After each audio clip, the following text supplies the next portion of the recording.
Hello and welcome to the Kim Iverson Show. Can Democrats continue to count on the black vote? That's a big question looming over Biden's reelection hopes. In the 2020 Democratic primary, it was the black vote that secured Biden as the nominee. If you remember, he performed very poorly in the first three primaries and only finally started to gain momentum after winning South Carolina.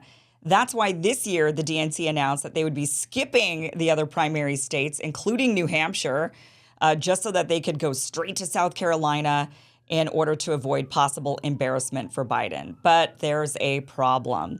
Recent polling from the New York Times and Siena College showed that in a matchup between Biden and Trump, 22% of black voters would support Trump. That's up from 12% in the 2020 election. And another one quarter said they weren't even sure they would turn out to vote this time. Now, what is causing this shift for black Americans to just abandon Democrats and even run to the Republican Party? With us tonight is John Wood Jr. John is a national leader for Braver Angels, which is a citizens organization uniting red and blue Americans in a working alliance to depolarize America. He's also a former Republican nominee for Congress. He ran against Maxine Waters. Unfortunately, he didn't win. We can all rally and hope he does next time. He's also the former vice chairman of the Republican Party for Los Angeles County. And also, I have to mention, he is a dear, dear friend of mine and was even the officiant at my wedding to my husband. So I am very much looking forward to tonight's conversation. Now, before we get started, let's get to tonight's sponsor, cbdistillery.com. For 3 days only, cbdistillery.com is giving you an exclusive offer, and it's incredible. Right now, you can get 30% off everything when you use the code RUMBLE. So choose from a range of carefully formulated CBD and other plant-based solutions for relaxation, stress, sleep, and pain after physical activity, even mood and focus. They extract healing plant compounds and vital nutrients for your whole body. No artificial colors, flavors, preservatives, or sweeteners, just 100% clean ingredients. So don't miss this exclusive VIP sale and get 30% off your entire order site-wide. Visit cbdistillery.com and enter RUMBLE at checkout. That's cbdistillery.com and enter RUMBLE at checkout. All right, let's get to tonight's show. Very excited for this conversation. John Wood Jr., welcome to the show. Thank you so much for being here. Kim, it's great to be on with one of my favorite people, of course. Well, you're one of my favorites, so I'm excited about this conversation completely. Let's get into, first of all, let's just kind of go through we're going to get into some deeper conversations here tonight. But first of all, why do you think Democrats are losing black voters just right out of the gate? What is the big reason why they might be losing black voters? Yeah, it's interesting. There are people who still don't believe that this might be happening. But of course, Donald Trump overperformed previous Republican nominees in the black and Latino vote in the last cycle. He lost more white people, I think, in aggregate, but gained black and Latino votes. And polling, as you say, seems to show that trend may be increasing, particularly with black men. I think that two things. One, Donald Trump honestly has campaigned, love him or hate him, he's campaigned much more directly to the black community than have previous, particularly Republican presidential nominees. They usually speak to the NAACP and so on and so forth, but Trump has, been courting culturally influential people. I mean, obviously you can think of Kanye and you can think of his folks engaging, other rappers like Ice Cube and so forth. There's kind of a list of celebrities, Mike Tyson, Dennis Rodman, can go back in time. But the black Trump, pro-Trump community itself is very close-knit, not ideological in the way that a lot of black Republicans have been over time. A lot of them are just like other folks who I think are reacting to the elite cultural left's embrace of an agenda that might be more oriented around trans inclusion, less interested in traditional family structure. And whether you agree with that or not is just a little bit divorced from the more kind of working class, socially traditional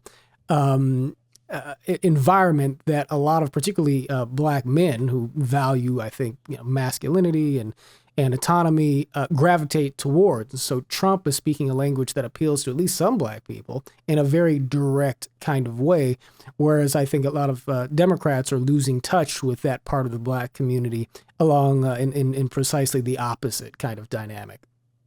Yeah, it seems that Democrats, when I listen to their messaging to the black voter, I don't really understand what the message is, right? It's just, you're not black if you don't vote Democrat. That seems to be, I mean, Joe Biden literally said that.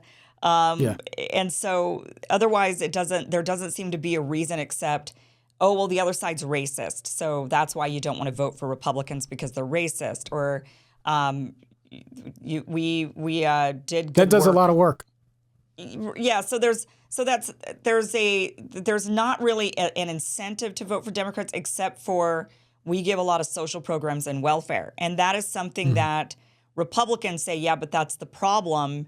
And that instead it's got to be about jobs and not welfare, get people out there, get people jobs. So it just seems like there's a lack of this messaging with the Democratic Party when it comes to the black voter. And it is kind of interesting that so many black people continue to still vote for Democrats, even though there hasn't been any direct appeal to the black voter, minus, like I mentioned, Republicans are racist. So why would you vote for the racist?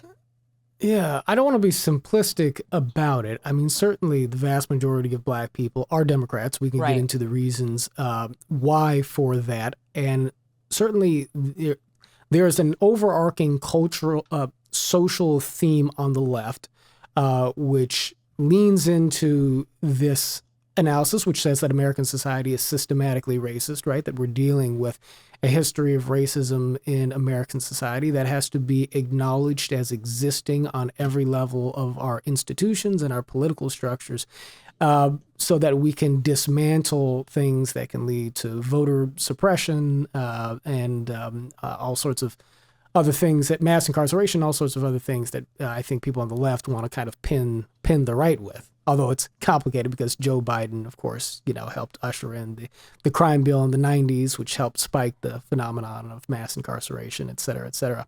The left has a racial message, to be sure, right? And it resonates, I think, pretty deeply with a lot of black people.